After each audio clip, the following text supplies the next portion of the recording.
and welcome to the Pitt County Board of Commissioner evening meeting. To those of you in the audience, welcome, and to those of you by way of television and other social media, welcome. At this time, we shall call the meeting to order. All those are present, please let it be known by raising your right hand. Those absent. Thank you. At this time, we shall have the invocation.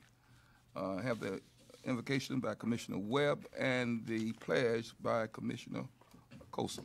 Thank you. Mr. Chairman. Heavenly Father, we come to you today and we ask that your blessings be upon this meeting. We thank you that we can come together as a community and discuss the issues that affect this local county. Father, we ask for your wisdom and guidance as we move forward in tonight's agenda, and I ask these things in the name of Jesus Christ. Amen. Amen. Face the flag, please. I pledge allegiance to the flag of the United States of America and to the republic for which it stands, one nation, under God, indivisible, with liberty and justice for all. Mr. Chairman, Entertain a motion for the agenda. I would like to ask that we move the presentations before the public hearing. Yes. That way, as the people that we're going to be honoring, will have an opportunity to leave and not have to listen to us drone on about a possible lengthy subject. Second that. That's been moving. Will that be all three items, or just the first two? I think all three of them. Why not just take all three of them and get them out of the way? Has been moving properly second to move the public hearings up. All in favor? Let it be known by The items for presentation before the public hearing. Let it be known by raising the right hand. Those opposed? Ayes have it. Thank you. And in that, Mr. Chairman, you intended to approve the full agenda as well, right? With that modification? With that motion? Yes. Would you? Okay. Thank you. Very good. Mr. Chairman, if we can get a motion on the recognition of the North State All players in the Boy Scout, Eagle Scout Awards. So moved. Second. Has been moving properly second that we'll recognize the All-State and the Eagle Scout Awards at this time. Okay. And just if you'll vote. All in favor, let it be known. Raise your right hand. Those opposed? Ayes have it. We want to get these guys up. Yeah.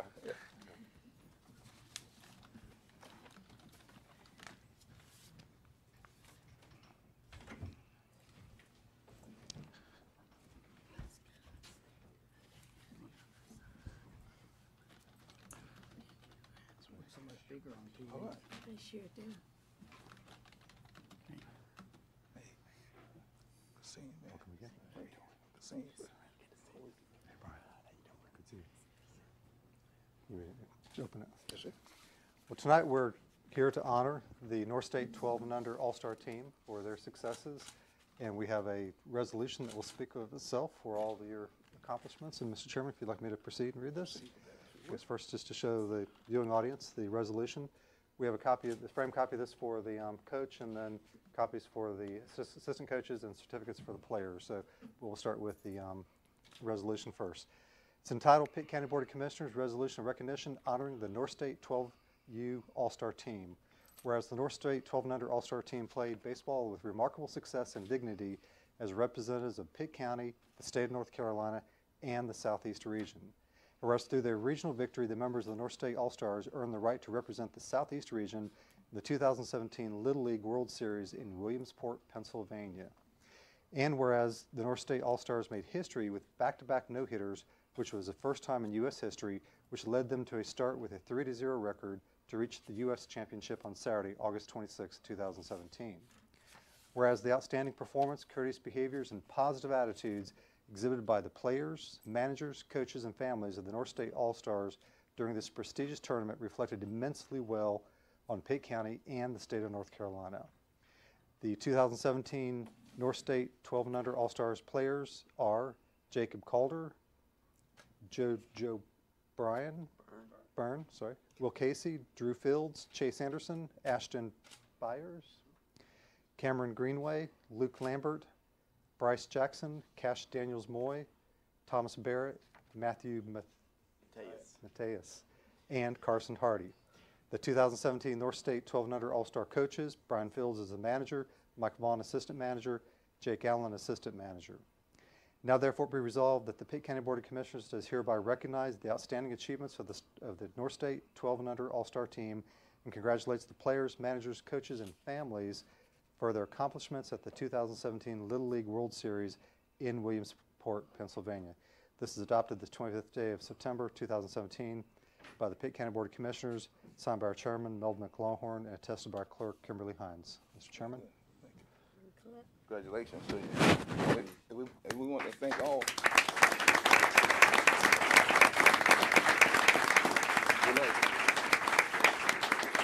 We'd like to just take this opportunity to thank you. You represented the city, you represented the county, you represented the state, you represented the nation, and you represented the world with dignity, respect, and courage. And we appreciate you, and we wish you much success to all of you. God bless you. Thank you. Appreciate it.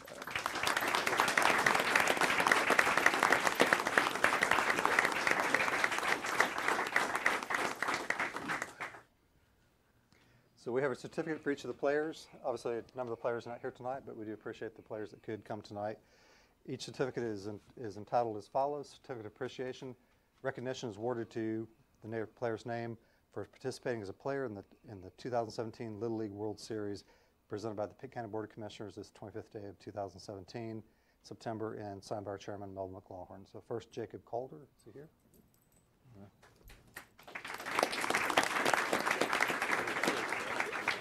Okay, one for JoJo Byrne. Will Casey? Okay. Yeah, hold on guys for a minute. Good looking. Drew Fields? Okay. Yeah, you know him. Chase Anderson?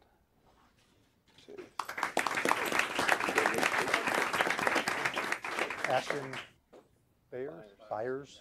Okay. Cameron Greenway?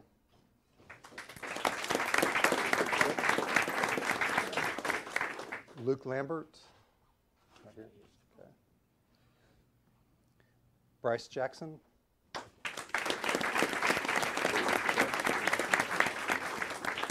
Cash Daniels Moy? Thomas Barrett?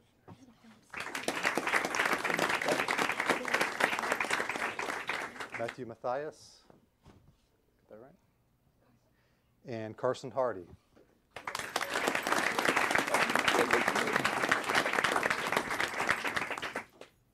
Okay, we also have certificates for each of the coaches. Brian Fields.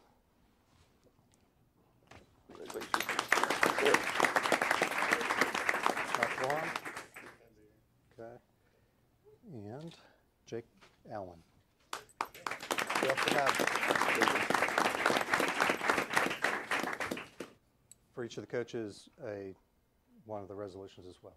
So you can hang the framed one where you find appropriate, and we have one of these for you too. So Great. Thank you.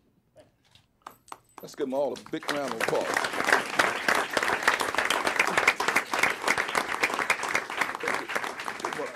I want you to know that we are proud of you. Anything you'd like to say at this time? I don't. I tell you, it was an honor, a blessing to coach these guys, and had two great coaches along with me with Jake Allen and Michael Vaughn. But we just want to tell you, we thank you all for all the support that the city, the surrounding areas, the state. It's been overwhelming to see how many people got engaged and followed us. There's been great stories. So I'm proud of the way these guys represented in Greenville, and it was a great summer, great time, and an experience these guys will never forget. But I was really proud of the way they represented our town and our county. Great. We concur. Thank you. Anything you like to say, Coach? Just follow up. I just want to thank all the citizens of Pitt County. All the calls, all the texts, all the fundraising everybody did. We certainly appreciated it. They certainly used it. But just appreciate all the rally and support from everybody. Well, thank you. How about the guys? Any guys want to say anything? Gotta go home and do homework. Let's give him another hand.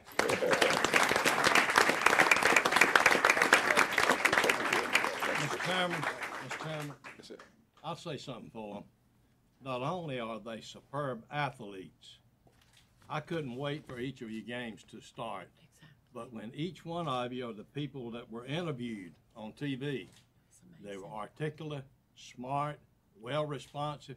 So you're very brilliant as well as a great athlete, each one of you. Exactly. Good job.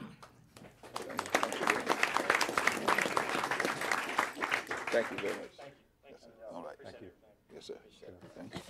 They've been to the Good job. General Assembly, they came to the state legislature, next thing we're gonna send them at wax.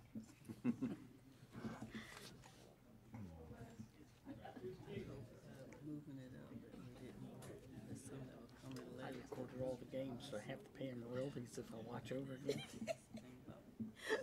They don't get paid, so I guess not. We would like to next recognize some young men in our community who are members of the Boy Scouts of America who have earned the rank of Eagle Scout. As we do, as is customary, the Board of Commissioners recognizes each of the Boy Scouts and even recognize the Girl Scouts too as they achieve the rank of gold. But tonight we're recognizing the boys. So as I call your name, if you'll come up, we'll do each one of these individually. If you come up with your family, Scoutmaster, whoever's here to support you, come up here and we'll make the presentation. So we will start with Francis Durwood Tyson III.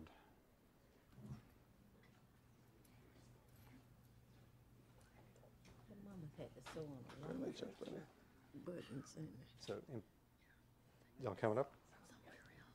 Ms. Bryan?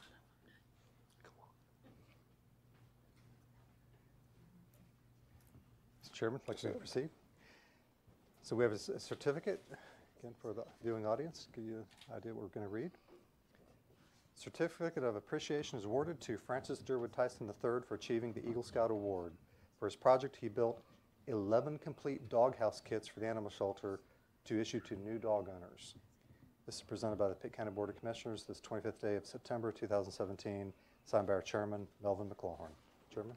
Congratulations to you.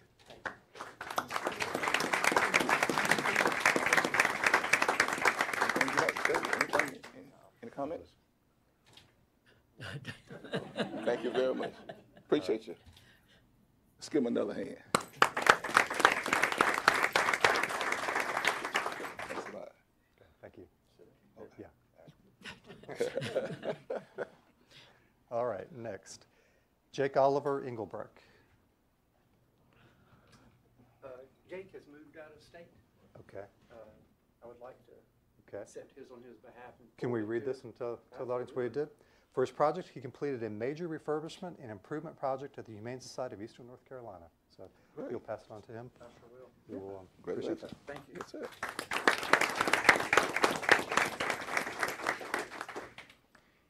And next, we have Garrett Patrick Blizzard.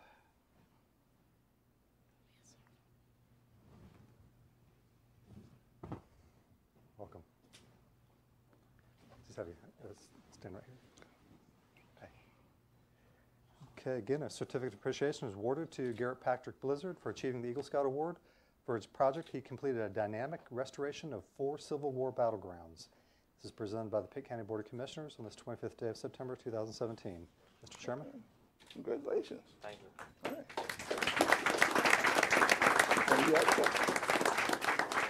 No comments? Okay. Thank you very much. We're not going to put you on the spot. That's okay. Okay. All right, thank you. And our last Eagle Scout tonight, Douglas Ryland Brown. He'll come forward. Anybody here to support him? Okay, great. Welcome.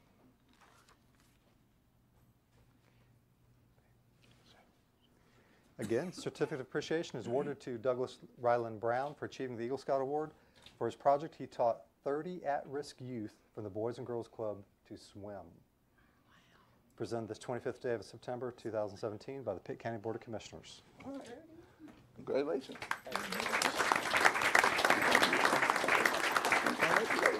Any comments you'd like to make? I just want to say thank you very much for this. It was an honor. A lot of hard work put into this, but thank you very much. Thank Great you. project. Good project. would just like to just add that Pitt County has taken the lead among the state and the nation in terms of producing Boy Scouts and Eagle Scouts. So we're certainly proud to be in that position of the leader in the state of North Carolina in terms of bringing out the Eagle Scouts. And I want you to know that I'm an Eagle Scout too, so we know the concern and dedication that you put forth in achieving these fine honor. So congratulations again. Thank you very much.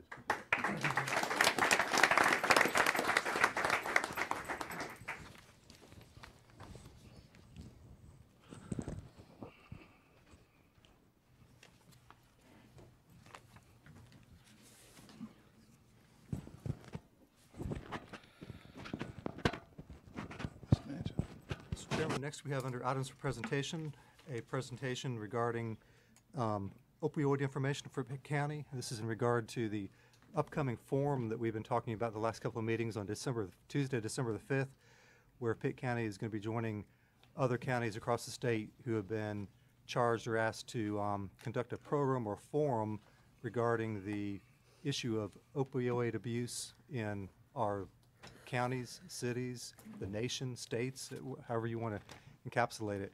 As I've reported to you in the last couple of meetings, we've had a local committee working on this topic to try to come up with an idea of what type of forum to have, who to involve. And before you tonight, you have Elizabeth Montgomery Lee, who is the executive director of the Pitt County Coalition on Substance Abuse. She is one of our partners that the county has been collaborating with to try to come up with a program, as well as we have in the audience Dave Peterson with Trillium Health. We have, I believe, Dr. John Morrow is here with the County Health Department. We have the sheriff and his representatives from the sheriff's office. And we just want you to know we've been working as a group trying to come up with a good program. There's been a lot on this topic going on, even just in our county, if you've been reading the paper and looking at the different forums. But the one that we will have on Tuesday, December 5th, will be at the Ag Center. We'll have a lot of promotional materials on this. Ms. Lee is here tonight just to kind of answer the who, what, why, where, and when of this issue and answer some questions that were posed by a couple of commissioners in the last meeting. So, Ms. Lee, I'll let you take it from here. Thank you so much for letting me address the county commissioners. Good evening. I wanted to first let you know that Pitt County Coalition has been in existence since 2002, and substance abuse is not a new issue. I'm trying to get...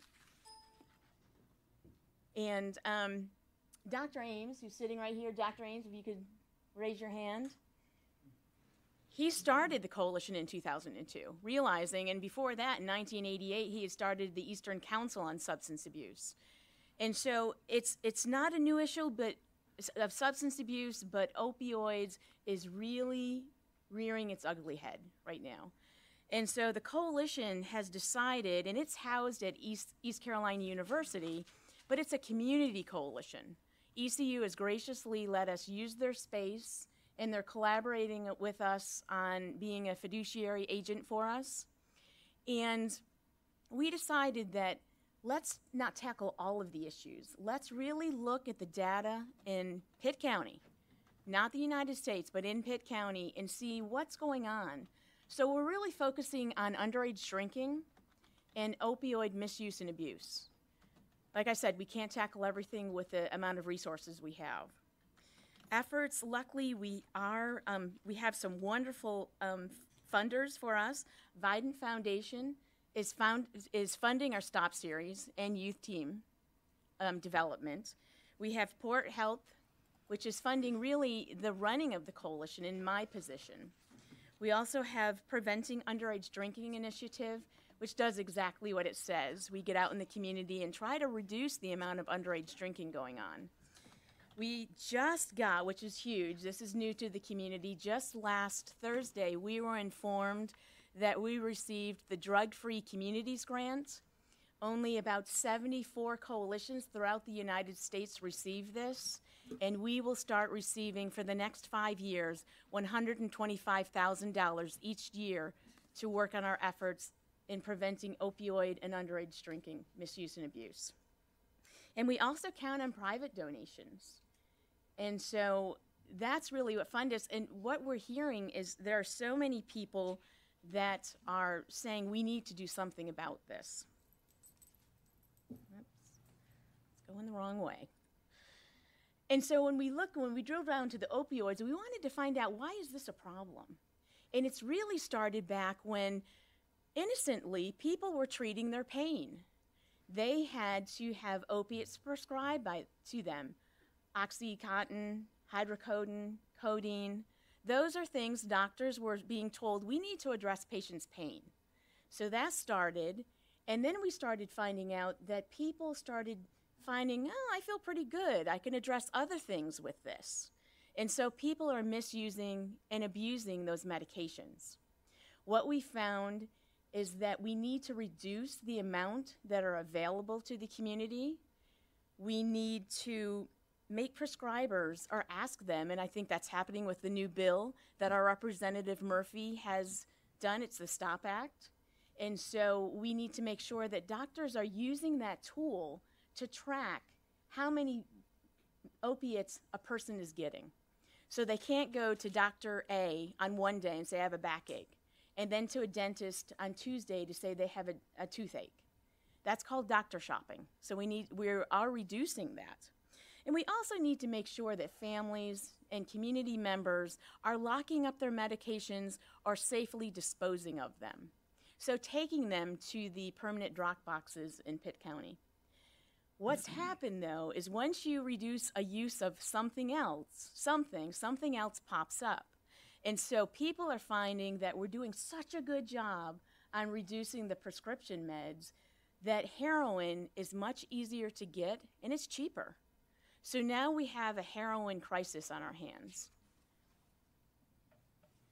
And just to paint the picture, this is why we want to address this as a county, as a community. Because nationally, we are seeing that every day there are over 650,000 prescriptions prescribed. That's in one day. Almost 4,000 people are using meds not prescribed by doctors, so they're misusing their meds. It's a non-medical use. And every day, 580 people wake up, and on that day, they start using heroin. And that leads to 78 deaths every day from people overdosing on opiates. And what we found recently is that car crashes used to be the main unintentional injury or death, cause of death. Opiate overdoses have gone above that. So this is a real problem we need to work on. If we look at this map of the nation, we see that North Carolina is right up there. They're up there in the number of pain prescriptions prescribed. Wilmington is #1 in the nation of having an opioid overdose problem. If we look at the top 20 cities in the United States, we have Hickory, which is #5, Jacksonville, #12, and Fayetteville ranks #18th in the nation of having an opiate overdose problem. So North Carolina has their job cut out for them. If we look at the drug poisoning deaths, which means by prescription medicines, we find that 7% of these poisonings are by toxins or chemicals. 93% are the prescription medications. And just over 50% of those are opiates. So we have to, if you look at that, that's a huge piece of the pie, and that's what we're looking at. We also know that for those of you that are worried about the bottom line, besides just worrying about the people that are sick from this, that are dying from this, that in 2013, 11,000 people were hospitalized. And in 2014, we had over 22,000 ED visits as a result of opiate poisonings. Those are large numbers. You think of the amount of 6 days lost, you think of the cost, and you think of the human cost. 4 people each day die from an opioid overdose in North Carolina. That could be one of our parents, our daughters, our siblings. We also know that heroin-related deaths have more than tripled In 2011, there were 79, and in 2014, there were 253. And I've put on my PowerPoint a picture of a school bus because I learned an interesting, let me see. I have learned something last night I learned interesting from Candles of Hope, Lights of Hope were held last night.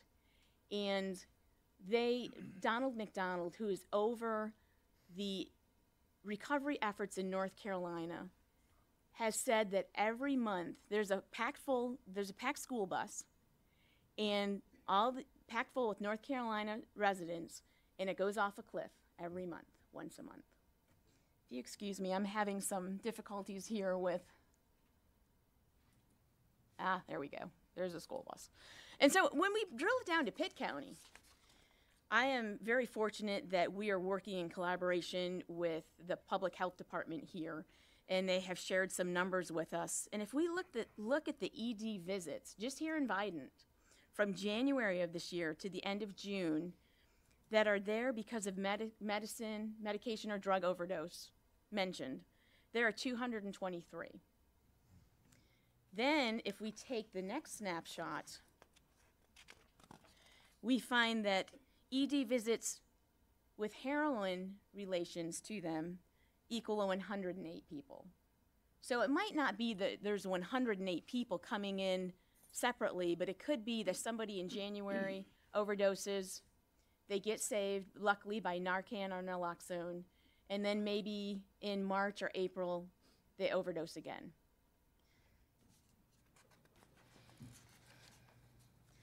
When we drill it even further with hospitalizations like we've looked at, over the 10 years, it's not working well.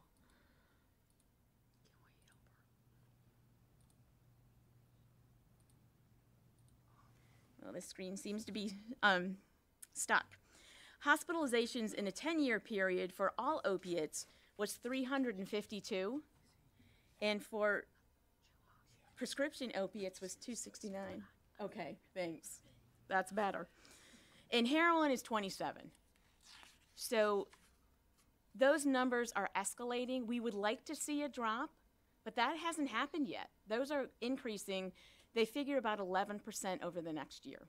So we're having an increase. We really need to do something about this. And that leads us to the sad snapshot of opiate deaths.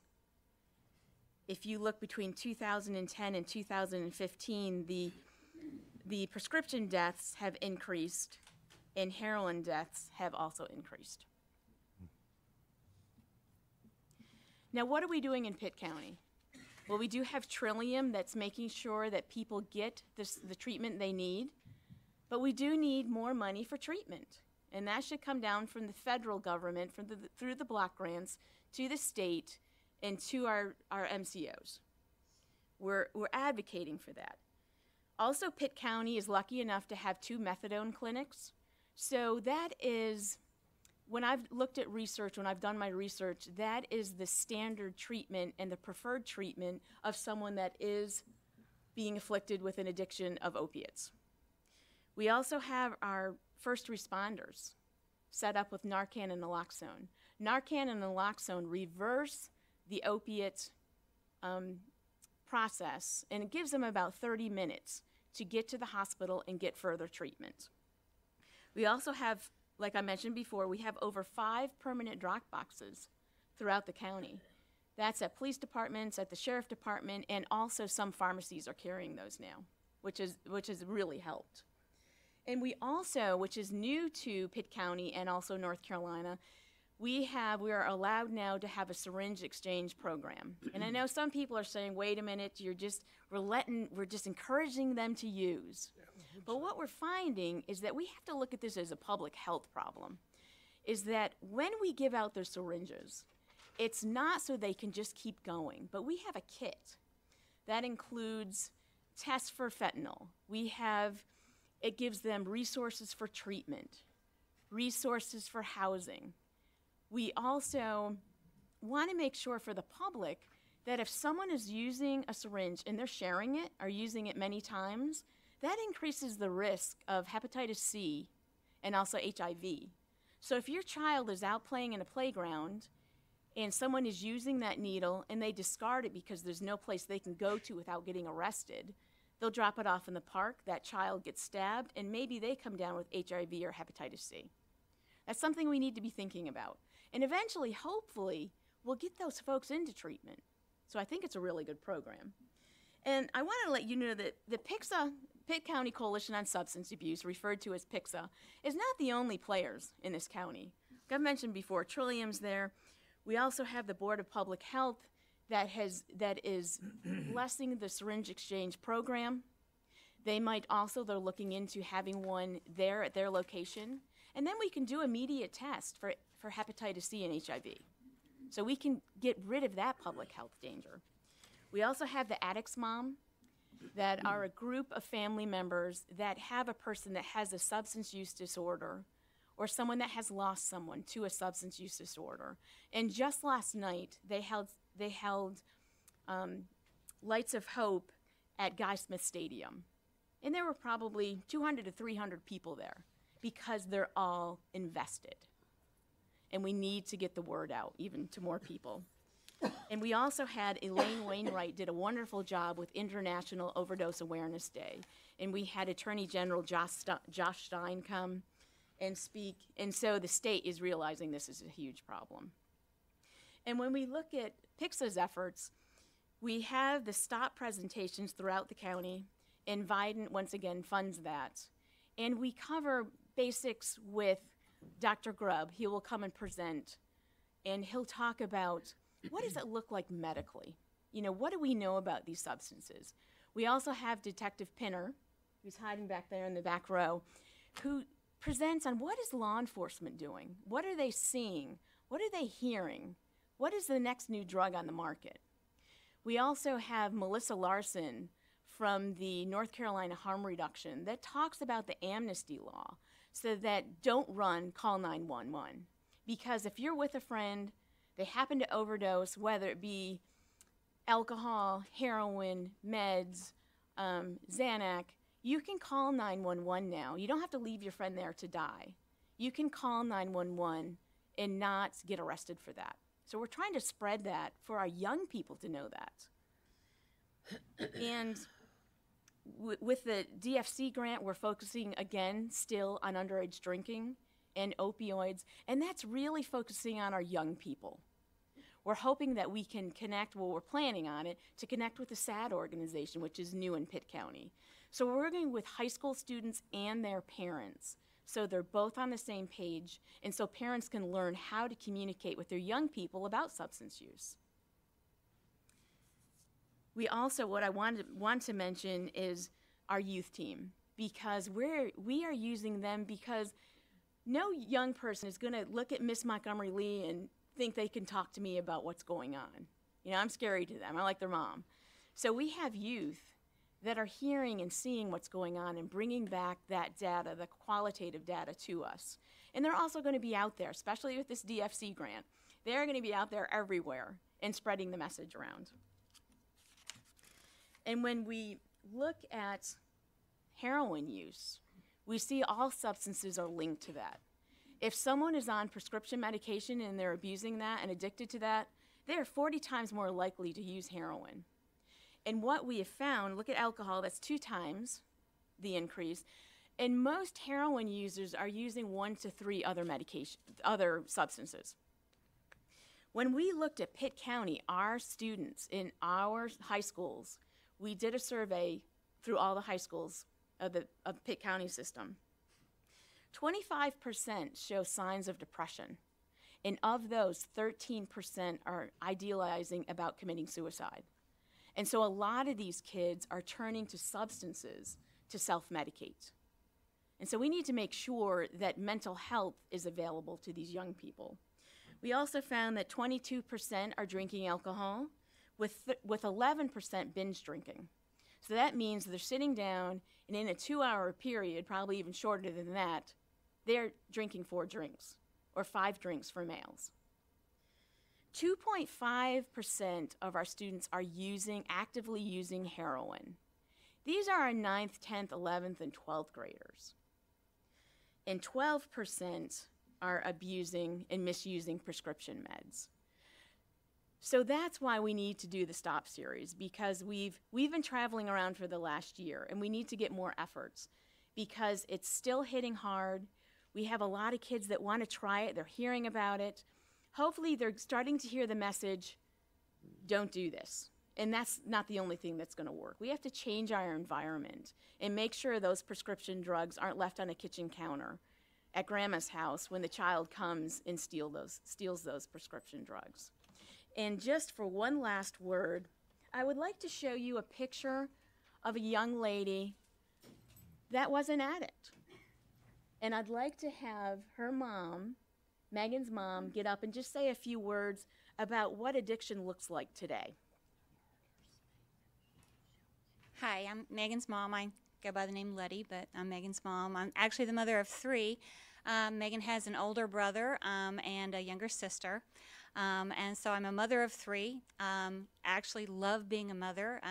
If you had asked me if I would be speaking to a group about substance abuse 2, 3, 4 years ago, I would have said you were absolutely crazy. You know, there's no way.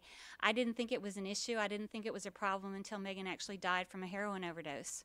She was an average girl. She was good in school. She was involved in athletics. She was a competitive cheerleader. She was a competitive swimmer. She played softball, soccer. She went to Vacation Bible School. She was involved in Young Life. She made good grades in school. She was everything I would expect to be and want her to be. She was a lovely, lovely young woman. Went off to college, met a boy, and started to make some choices that were probably not in the best interest of her. And a lot of that she tried to hide from me, but I never really worried about her because she had a good head on her shoulders, and she knew all the right things to do. But she struggled. And as she struggled, a lot of it was to be expected with young people. I mean, they leave home, they go to school. She was working 2 part-time jobs. She was going to school full-time. She was struggling with her romance life. She was struggling trying to pay the bills. She'd come home and have a good meal. We'd buy groceries. All of those normal young adult activities. I didn't really worry about it. I didn't worry about her at all. And then one day she asked if she could move back home because she was really struggling making rent. And I said, of course, no problem. You can come back home. You know that you're always welcome there. And she continued to go to work, and she continued to go to school. But there was something different, and I could not put my finger on it, and I had no idea what it was because I wasn't aware that there was an opioid problem in our community, and I certainly was not aware there was even heroin available in our community. You know, and she was average. You know, I mean, she might, you know, drink too much occasionally. I mean, it was just an average young person. And of course, we'd have, you know, conversations about that. But she was different this time. She was more distant. And I thought, okay, she's growing up. That's what they do. You know, they tend to kind of leave us. And if you have adult children, you know this, you know, that you don't have that closeness as much. And then I noticed another interesting phenomenon in my home. Spoons were missing. And every evening, my husband, as he watches his weight, he decides instead of dessert, he's going to have yogurt as the healthy choice. And so he would have a yogurt every evening. And I thought, you know what he's doing? When he throws that yogurt cup away, he's throwing that spoon away. So we had a very serious discussion about that. And I was very upset with him about him throwing the spoons away. And we bought more spoons, and that was the end of that problem. And then one day, Megan told me, I need to talk to you. And I thought, oh, you know, when they come to you with that, you know it's bad. It's serious. Like, they're going to get married. You know, they're pregnant. They've changed their major at school. They got fired from their job. You know, it's a life-changing experience for them. So I was prepared for that. I was not prepared for her to tell me that she was a heroin addict. I hit the floor. I had no idea. This is not what a heroin addict looks like. My family is not the family that a heroin addict comes from. This is not what I raised her to be. But apparently that's what had occurred over a course of several years of on and off use of pills because, you know, drinking's so sloppy, you know, so you take a pill. And so long story short, we immediately got her into treatment because that's what you do. You know, this is a fixable problem. She's a strong young girl, and if anybody can kick this stuff, she can. You know, she can do this because she was a very bright girl and a very strong girl and had worked through a lot of things. But she didn't make it.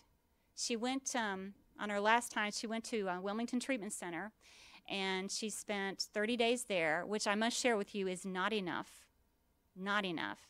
And from there, she was making a very wise and smart decision. She was going to move into a sober living facility away from Greenville, away from her triggers. And I thought, good, you know, and she's going to start a new life. And we were excited for her. She was excited for herself. And I thought, problem solved. It's over. You know, we're good. Bump in the road, big bump in the road, but bump in the road, and we're going to get back on track.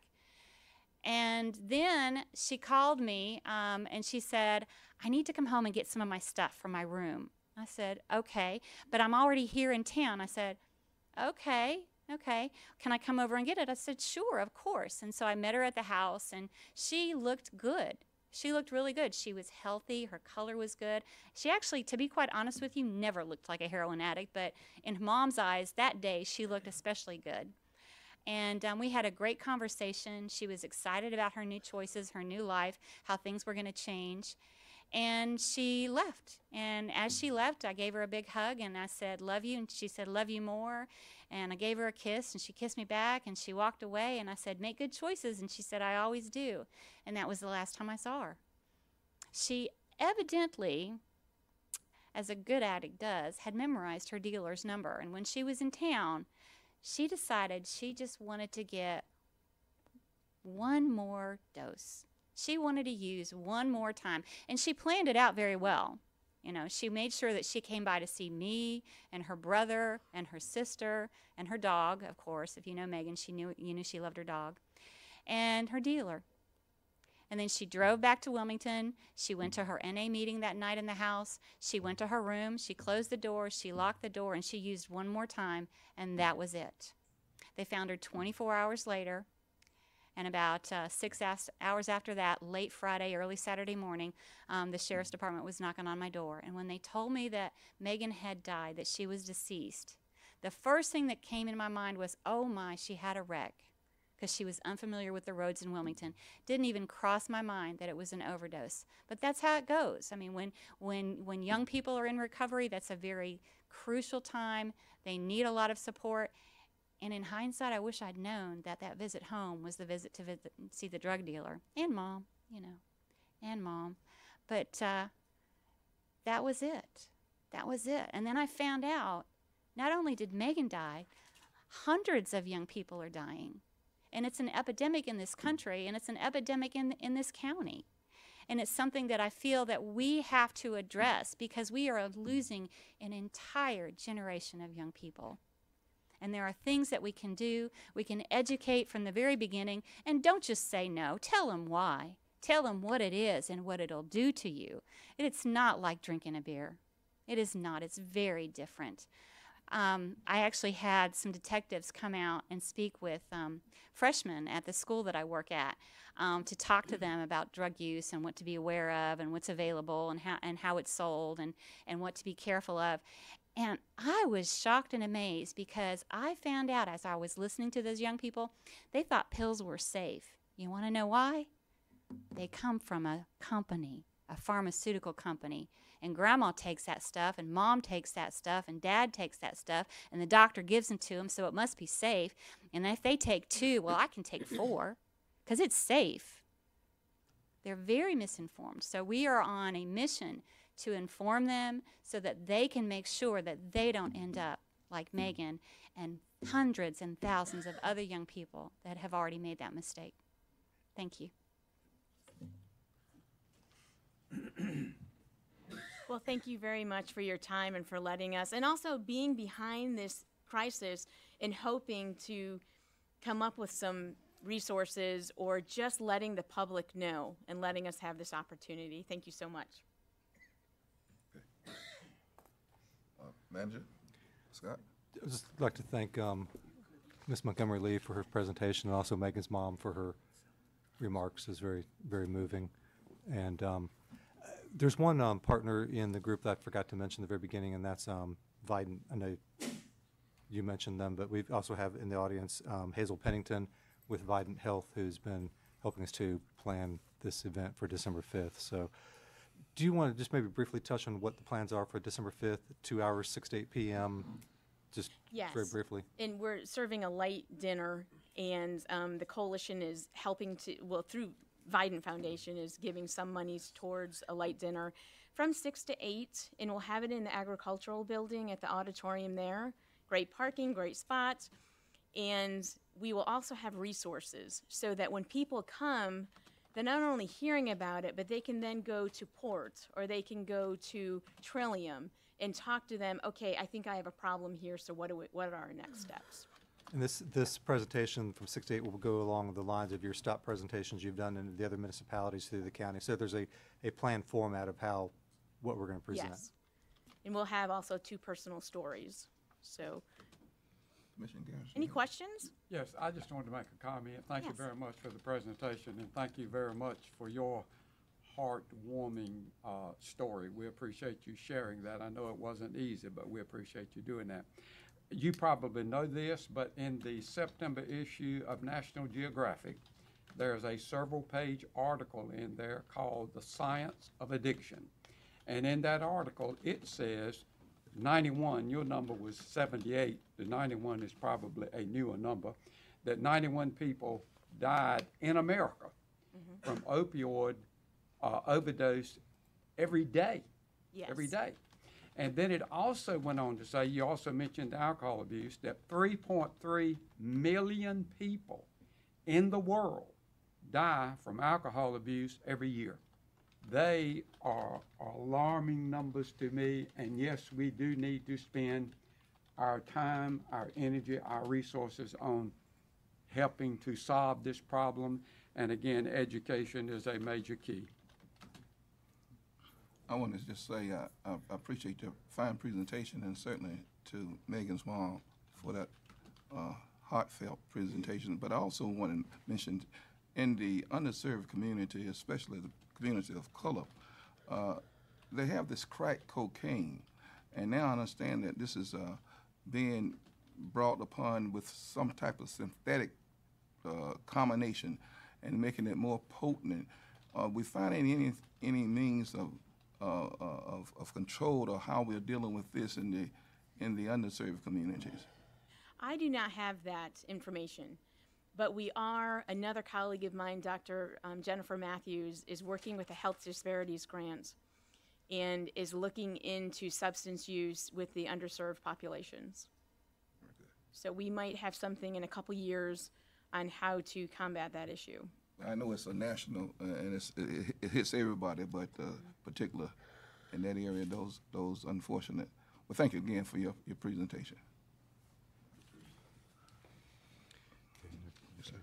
Public hearings. Yes, sir. Who's next? Next, you have the public hearings for the CDBG Community Development Block Grant Program. We have Mike Barnett with McDavid Associates. Thank you. Tonight you have a second in a series of 2 public hearings for the CDBG DR program, Disaster Recovery. There's approximately $36 million available for 46 counties that are considered less impacted by Hurricane Matthew.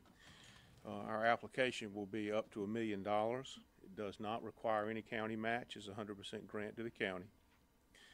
The county will act as the lead agency. We'll contact the towns within the county and Greenville as well, get their input in what they would like to see in the application. The program can assist households with incomes of less than 80% of county median. That is household of 1 at $30,000, household of 2 about $34,000, household of 4 about $43,000, and so forth.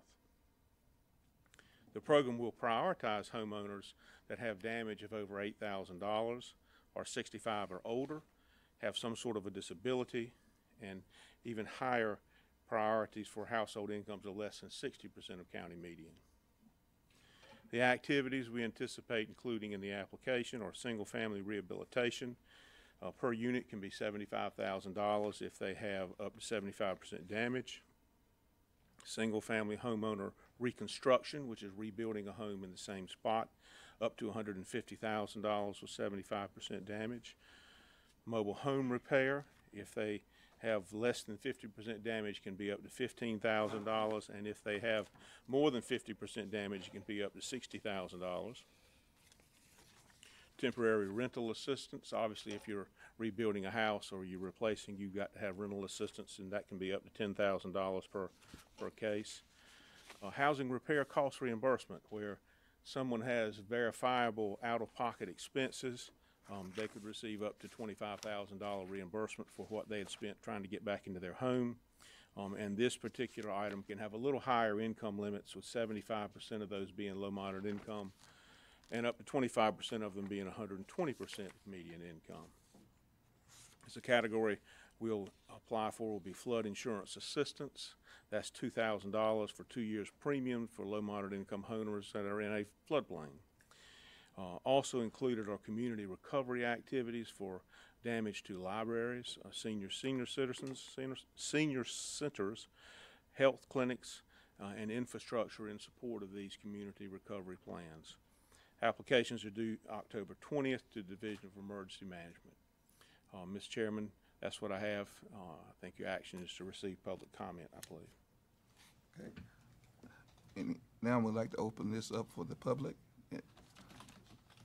Mr. Chairman, at this time, we don't have anybody signed up unless there's somebody in the audience who would like to speak. Anyone in the audience would like to make a comment? I hear none. I declare the public hearing closed.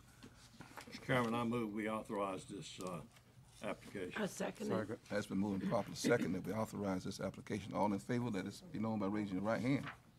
Those opposed, like sign. Ayes have it. Thank you very much. Thank you very much, sir.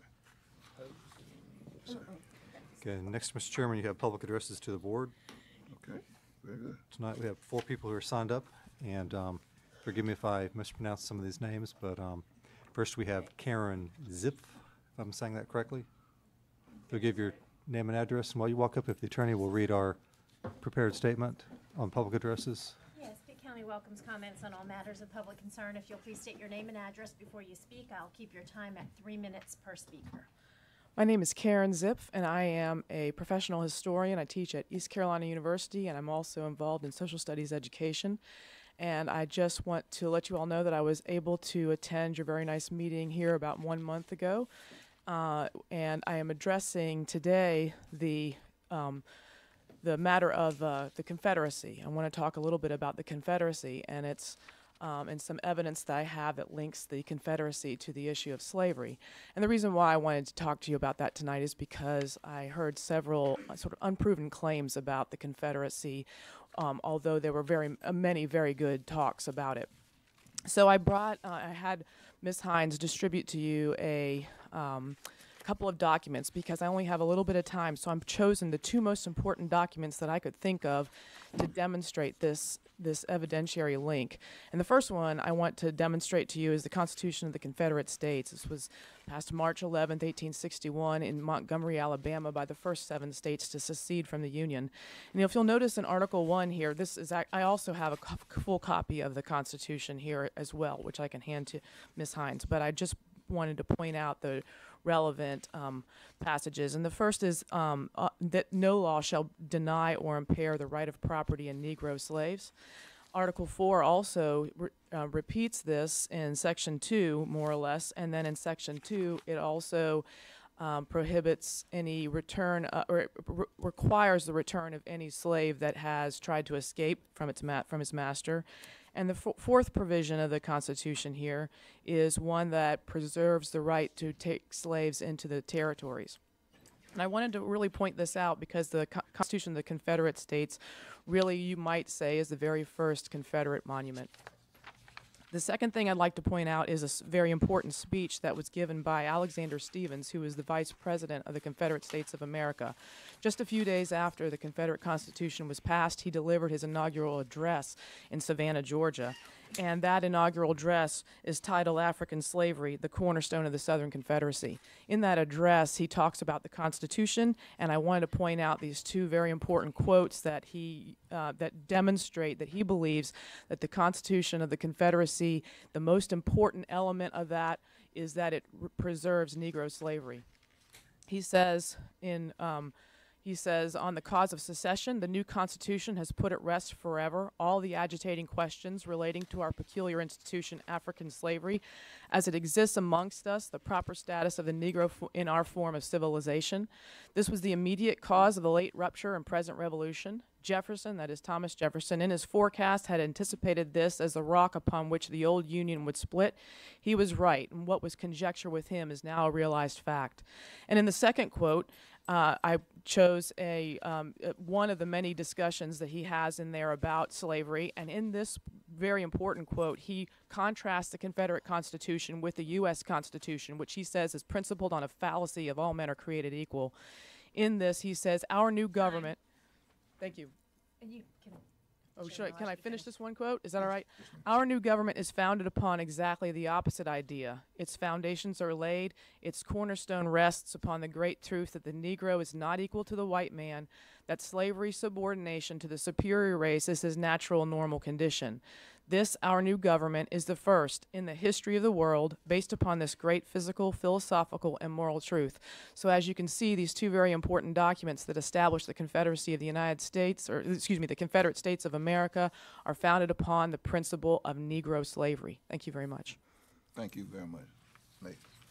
Okay, next we have Gerald, you'll have to forgive me on the last name pronunciation, Prokopowicz. I'm sorry.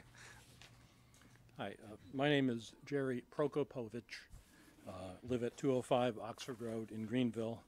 I'm also a professor of history at East Carolina University. I specialize in the Civil War era, and also would like to speak briefly about offer a professional opinion on the historical accuracy of the monument, Civil War monument here in Greenville. During the Civil War, Pitt County provided volunteers for companies in the 17th, 27th, 44th, 55th, and 61st North Carolina regiments, which fought for the Confederacy. Their dead are honored by the monument. Pitt County men also served in the 1st North Carolina Union Volunteer Regiment, the 2nd North Carolina, the 35th United States Colored Troops, the 36th USCT, and other units that fought for the United States. Their dead are not recognized by the courthouse monument, which thus fails to accurately reflect the full sacrifice made by Pitt County in the war. In 1952, jumping ahead, Pitt County voted 84% Democratic in the presidential election that year. If in that year the county had put up a World War II monument to the Democrats of Pitt County who had fought in the Second World War, we would have no trouble recognizing that today as a partisan and inaccurate monument. This is essentially what happened in 1914 when the county, which voted 80% in the 1916 election, 80% Democratic, in 1914, the county allowed the installation of a monument that commemorated only the ancestors of those in power at that time. By ignoring the Republican minority in 1914, whose ancestors had largely stayed loyal to the Union, the political majority of that era proclaimed its dominance in stone.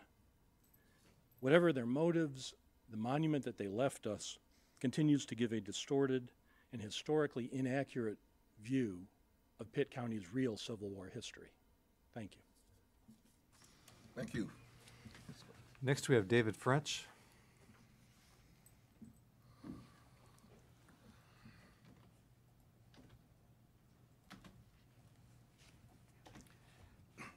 My name is David French. I live at 106 Penn Oak Court in Greenville. I was born in 1959 right here in this very building. I've had the good fortune to live and work in this community my entire life. The history of North Carolina, or Pitt County, is very important to me.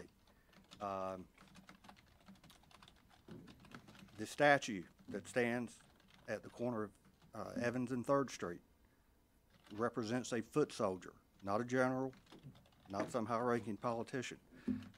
If you go back, think back to the 1860s, Pitt County was very rural. These soldiers would have been farmers. As the doctor pointed out, when war came about, these soldiers came out, as Americans still do today, and they didn't know of the Constitution of North Carolina. They were defending their land and their families. And to erase that part of history is wrong, especially when today, in spite of the war, in spite of the freeing slaves, which Abraham Lincoln did, slavery still exists on this planet today, perhaps even in the United States in the form of human trafficking. So we still have work to do as human beings to eliminate slavery from the face of the earth. And perhaps this statue serves as a reminder that we still have work to do. Thank you. Thank you. Next, we have Nancy Colville.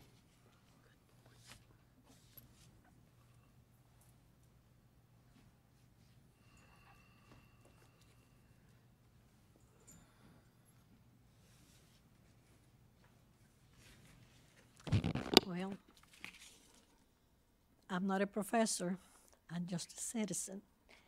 But this is my third time here talking about the federal, the soldier. If you think, why am I here? I'm a Hispanic, I'm a naturalized citizen. What do I care? I tell you why I care.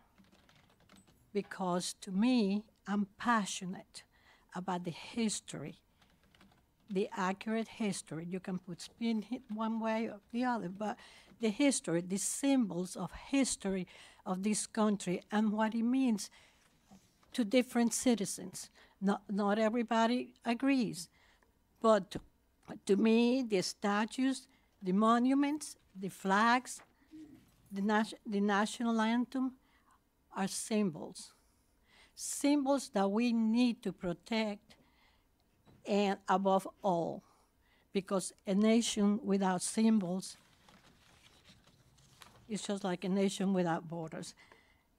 I grew up in Cuba during World War II, and I remember distinctly every night sitting with my parents and listening to the reports of our soldiers that were being slaughtered by the Japanese in all those islands. My parents had the maps. They followed them. Personally, I was a little girl. I was scared. I thought the Japanese are going to come and get me. But that is when I became passionate and started learning about history. So to me, personally, the federal, the soldier doesn't mean other than it is part of the monuments that we must preserve because they mean something to somebody. To me, the Iwo Jima Island monument with the soldiers putting that flag up, that's my favorite monument because I lived those days. And so that's why I think it is important, whether it's accurate or not accurate, to preserve that because to some people in this county, that means their parents, their grandparents, their brothers, and their sisters. And so it is what it is. We're human beings. We're not perfect. We need to get back to where we get along and compromise. But this whole thing of the statue at the courthouse, to me, is nothing but a political extortion of this war. And we go back to Republicans and Democrats and this president and that president, but that's not what it should be. And I hope that you make a decision and put it to rest once and for all. Thank you. Thank you. That's all we have signed up, unless there's somebody else in the audience. Anyone in the audience like to speak?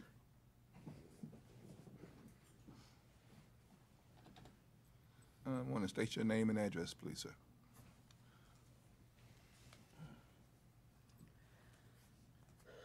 My name's Ronnie Brown. I live at Northern Park on Highway 33, just outside of town.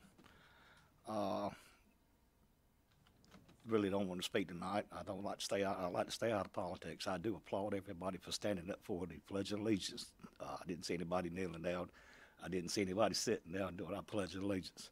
Very admirable in this room. I used to be a member of 82nd Airborne when I was in the 3rd U.S. Infantry. My daddy was in Korea. Father-in-law was in World War II, Battle of the Bulge. My great-granddaddy was with the 55th North Carolina. He left that county with 75 other compatriots. Answered the call for the state to defend their country. He surrendered. He was on Pickett's charge. He was captured, wounded, captured, and taken prisoner of war. He was released during the prisoner exchange. He went back and fought with the 55th North Carolina, even though he was paroled. He had an opportunity to go home. But he went back to serve his state. When he surrendered to Appomattox with General Lee, there was 8 people left out of 75 that left Pitt County. He walked all the way back from Appomattox. That statue at the courthouse is in honor of those 60-some-odd individuals and others from the state that did not return, that gave their lives for the state of North Carolina and Pitt County. That's who that statue was in memory of. That should stay it should stay there. That's who it's in memory of. That's our history. That's just our history. You start taking history away, you end up with the mess we got now. And it's a big mess out there. And I'm regretting to see everything going on. Thank you very much, Jim. Thank you. Anyone else? I hear none. Smith, next. Okay, next we have items to report. We'll have Kathy Booker come deliver the August 2017 tax collection report. Move we approve. Second. It's been moved and properly seconded to approve the tax collection report. All in favor of the same motion, let it be known by raising your right hand. All opposed? You're doing a great job, Kathy. Thank you. Thank you. Smith? Next we have County Manager's report regarding 3 items, actually 4. The next meeting dates will be October 16th, will be your only meeting in the month of October at 9 a.m. Then the first meeting in November will be Monday the 6th at 9 a.m. Item B, regarding the radio and paging enhancement project that we've been embarking upon. As you recall, this is a $5.6 million enhancement to the existing radio and paging system we have here in Pitt County. We're to the point where we're beginning to plan for coverage system testing, and all the equipment has been installed on the 4 additional towers. The Backup 911 Center and the Technology Enterprise Center is 99.99% up and ready to be utilized. Motorola, the contractor, is in the process of doing final system testing and what they call optimization of the system. Beginning on October the 9th, which is a Monday, we'll begin about a 2, maybe to 3 week period of actually testing the system with 7 3-person teams driving throughout the county, testing 1,250 gridded cells that the county has been gridded off to do a kind of a "can you hear me now" test, just like as we discussed at the very beginning of this Phase 2 project. Just want to make the board aware of this. We've reached out to the Fire and EMS Association members, trying to recruit them to assist us in this.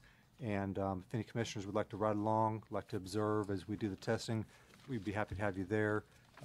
If you're willing to give us a 8 or 10 hour day, we will actually be driving.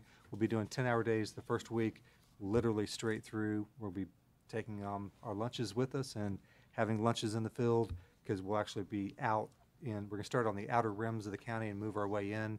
So the first week will be 10-hour days. Second week we'll be looking at 8-hour days in terms of doing this testing. So the actual final date for the system cutover, I believe, is like January the 18th, but hopefully we'll have it in place prior to that. But wanted to let you know that things are progressing. So far, Lord willing and continuing, we've had no hiccups in this project, we have not needed to come back to you regarding use of contingencies, any major change orders or anything like that. So at this point, we feel we're very optimistic that things are going to pan out the way they have been projected to by our consultant, Federal Engineering, as well as by Motorola. Mr. Chairman. Yeah, Mr. Manager, have we got all the tower leases squared away for this project? Yes, sir. All the tower leases are in place. All the improvements have been made. The last tower lease was for the Aiden Tower. Those improvements have been made to the Aiden Tower. Like I was saying, all the equipment has been installed, whether it's on the tower or actually at each tower there's a mechanical building per se, the best terms I can think to describe it, with all the equipment in there. Again, everything is up and working, being tested as we speak right now. And all these overtime days are voluntary? The overtime hours, the employees, if they work under FSLA, we have to give them overtime, comp time, or allow them to, work that off as for a day off for the comp time. Okay, thank you. Yes. Wanted on item C, just to make the board aware, I think you already are, that we are having Employee Appreciation Day this Friday, September the 29th. We'll be having a lunch at the Ag Center for the employees from 11 to 2, and we invite the commissioners out to join us. I think you have a memento for the day in front of you that the employees are also receiving as part of our appreciation for all the hard work they do for us, whether it's employees who work a standard day from 8 to 5 or those who work. Some of our operations are 24/7, 7 days a week, whether the public safety departments like Sheriff, 911, EMS, and I can even sometimes have social services when they're out there on weekends or nights they have a child custody issue or something like that. So this day is about the employee and to let them know we appreciate what the services they render on behalf of Pitt County and the citizens of Pitt County. And one last item that's not on the agenda, just wanted to bring to your attention. Eastern Pines will be celebrating its 60th anniversary as a fire EMS department, and they've invited you to an open house on October the 8th, which is a Sunday. That'll be from 2 to 5 p.m., and I believe they have a program at 3 or 3:30, a formal program that will be held as part of that. That's all I have. Thank you very much. Items for the consent. I move for acceptance. Second. It's been moved and properly second that we approve the items for consent. Those in favor of said motion, let it be known by raising the right hand. Those opposed? Ayes have it. Thank you. Item for decision. We have here the first one, Mr. John Demery. Good evening. Attached is a proposed. Isn't that a reduction on this one? Well, it would be a reduction in revenue, so you might want to hear it out. I second that. Yeah.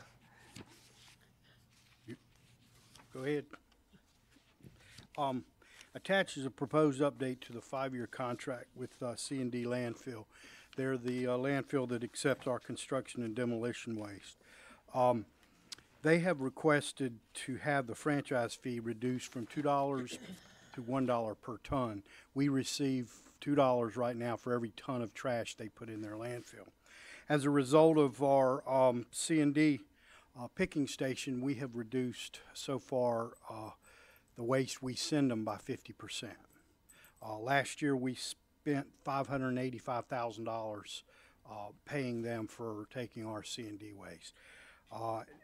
At the going 50% reduction, we'll reduce that by 50%. So what that's going to do is it will lower the amount of franchise fee that we got.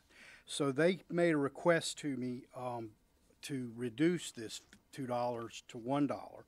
So after meeting with them, there's a sandy fine material we get from running through our system that they can use as alternate daily cover.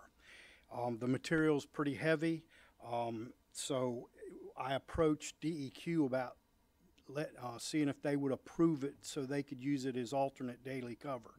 They did approve it, so I approached C&D Landfill and said, okay, if you're requesting to reduce, if you want us to reduce the fee from $2 to $1, I need you to take this material free of charge for us. That material is probably going to cost us about $100,000 a year if we were to have to pay for it, okay? The reduction in the franchise fee is going to be somewhere in the $20,000 range is what I'm anticipating. So it will, I see it as a win situation for us instead of losing revenue. That we're losing revenue basically because of us reducing what we're sending them. But we're also going to be able to get rid of a material that's going to be beneficial to them, but also won't cost us anything to get rid of. And they also will purchase our metals that we collect at the transfer station, and they'll pay us 56% of the price that they receive for that material. So what we would like to do is authorize the chairman to execute this change order in, to reduce the franchise fee from $2 to $1 per ton. So ordered. So, Mr. Chairman, Yes, sir. so excluding the metal idea, it is a net benefit to the county. Yes, sir. Because we'd have to pay the 100, and we are Yes. losing 20, so it's a net benefit of around $80,000. Yes, sir. Correct. So that's good. Now, one other question. If they are only going to give us 56% of the price of the market value of the metals, why can't we sell it and get 100%? Well, we wouldn't get 100% because we would have to haul it, so we would have a Okay. cost. Okay. Metals fluctuate, and when metal's down, which it is kind of right now, we would have to ship it. We would have a cost. Okay, so you feel like getting 56% Yes, is I of think benefit to the county? Yes, because we Okay. won't be hauling it. Okay. Did Mr. Farley make a motion? Yes. I'll second it. Yes, I said so ordered. I'd like to second it. Has been moved and properly second. That Good we- job again. That we approve this. All in favor of said motion, let it be known by raising your right hand. Thank you. Those opposed? Ayes have it. Thank you. Outstanding job, that man. Next, Mr. Manager. Next, we have the requested action by the North Carolina General Assembly concerning objects of remembrance. This item, as you're aware, has been discussed in the previous meetings. This is, has been requested by Commissioner Ann Floyd Huggins. Basically, in this, as the abstract reads, there's language that would be, that we've developed for a letter, if the board would so direct staff to have the chairman sign this and submit it to the, not only to the governor, but to the members of the North Carolina General Assembly. I can read that if the board would desire. Yeah, go ahead. Okay. So the letter would read, the Pitt County Board of Commissioners has received public comment, excuse me, public comment concerning the monument honoring the Confederate dead on public property beside the Pitt County Courthouse. North Carolina General Statute 100-2.1 limits the authority of counties to remove or relocate articles of remembrance on public property. Pitt County respectfully requests that the North Carolina General Assembly return this authority to local governments. That'd be the context of the letter that would be sent. Commissioner Hood? Mr. Chairman, I would like to speak to that. Am I now? Yes. Okay. First of all, I want to thank the professors and the doctors from ECU for coming and providing us with a history lesson. Because at our last meeting, I'm sure there were a lot of things that were said that was incorrect, and so they gave us some information tonight, and I want to thank them for bringing that information to us. My reason, again, as I stated last time, is to send a letter stating that we had citizens to come before us with this concern. And we as a county does not have the authority to do anything about this. So my letter is saying to give us the authority to do whatever we decide to do. And I would like to see if this happens. And right now, the votes in Raleigh does not lend to anything becoming of this. But we as a county, I think we need to start a conversation about this, and so that we can have can hear all concerns that about this stature. So I hope that this board will see that and take this opportunity to say that we are willing to send the letter, and then at some point in time have a conversation. I'm sure those three, Dr.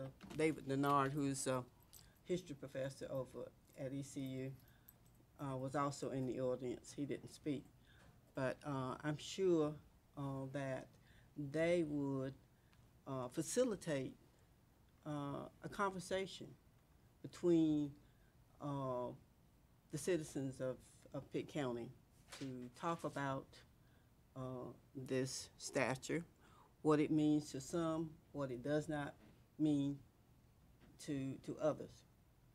So, Mr. Chairman, that is my, and I'd like to make a motion that we do it. Okay, it has been moved. Do I have a second? I'd like to second that.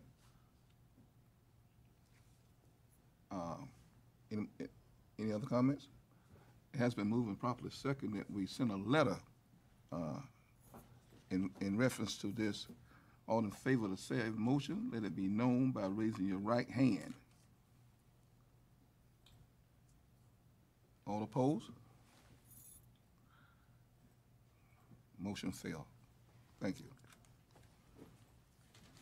Now, we'll move down, Mr. Manager.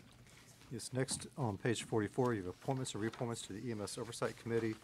On the EMS Oversight Committee, you have a request to appoint Jack Cody, who will fill an unexpired term for the PCC seat on the EMS Oversight Committee, and also to reappoint Mike Brown. This will be an exception to appointment policy since he's served the maximum number of terms. However, he's been serving as their chair, and they would like your consideration for his reappointment. Motion to approve. Second. Second it. It has been moved and properly second that we approve. All in favor, let it be known by raising the right hand. Those opposed? Ayes have it. Mr. Manager? Okay, next on page 76, you have reappointment considerations for the Pitt County Planning Board. For the reappointment of Russell Hemby, District 3, Danny Smith, Districts 1 and 2, Ricky Hines, District 4, and Bessie Faye Barefoot, Districts 4 and 5. So move. Second. It has been moved and properly second that we accept this. All in favor, raise your right hand. Those opposed, right side. Ayes have it. Mr. Did Manager? we skip the adult care community? Yeah, we sure did. Page 60. Moving too quickly. On the adult care community, I believe you have a reappointment of Glorstein Brown, as I recall, yes, to the Pitt County Nursing Home Adult Care Community Advisory Committee. I'd like to move that. Has been moved and properly second. All in favor, let it be known by raising your right hand. All opposed? I'd certainly like to recognize Ms. Brown, Mayor of Bethel, is here. Welcome. Appointment. We also have a winnable We cancer got, I was person. gonna say we the have same one. thing. Okay, I We didn't got see a Veronica. Winterville commissioner sitting out there. Welcome, with us, Commissioner. Right next to her. Yes, ma'am, I didn't see you. I'm sorry. Veronica. All right. Item number 6, you have appointment to the Pitt County Jury Commission. You have recommendation by the Clerk of Court to appoint Jimmy Hardy. So moved. Second it. Has been moved and properly second. Those in favor, let it be known by raising your right hand. Those opposed? Ayes have it. At this time, we will move into closed session. We'll ask our attorney if she would. Yes, it has been suggested that this board move into closed session pursuant to North Carolina General Statute 143.318.11A5 to negotiate the terms of a property acquisition, and under 143.318.11A1 to prevent the disclosure of confidential information. If you will move us into closed session. So move. Second. Has been moved and properly second that we go into closed session at this time. Those in favor of the said motion, let it be known by raising your right hand. Those opposed? Ayes have it. We're now about to go into closed session.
Welcome back to open session. Mr. Webb, do you have anything that you? Yes, Mr. Chairman. I'd like to make a motion that we approve our September 11th closed session minutes as to the content only. Second. It's been moved and properly second that we approve the closed session meeting minutes. All in favor, let it be known by raising your right hand. All opposed? Okay. This time we have commissioner's comment. We start with Commissioner Webb. No comment. No comment. I'd like to see us at some point talk about drainage with all the activity in the Atlantic Ocean, and it weighs on the lives of our residents. I would like for us to seriously look at a drainage summit or something as it relates to drainage here in Pitt County, Mr. Manager. Mr. Chairman, there's a good article in today's paper on that, Mary. Yep. Where the professor from East Carolina gave. If you haven't seen it, you might want to look at it. Yeah, I'll read it. I have not had a chance to read it. We've actually had some meetings internally talking about drainage, and as a outcome, I think of Commissioner Webb's comments at the last meeting, Commissioner comments, talking about with the Pitt Soil and Water as well as the drainage district commissions, and I think we're going to be coming back to you with a presentation on it. I think it's a very serious issue now that we've had some sinkholes over in Aden. No comment. No comment. Mr. Fuck? Mr. No comment. Mr. Well, I just want to say that the article that Mark was talking about was Why We Flood, that was held at the Stan Ridge. That was some very, very good information. And one thing he said that we cannot engineer our way out of flooding. That's exactly right. All right. I had a chance to read the paper today. If there are no further comment. Mr. Chairman, Yes. I move that we adjourn this meeting. Done. Has been moved and properly second. Did you second, Ms. Fuck? Yes. Did anyone second? Second. Yeah, it has been moved and properly second that we adjourn. All in favor of the said motion, let it be known by raising your right hand. Those opposed? Ayes have it. Stand up. Motion. Stand up. Meeting adjourned.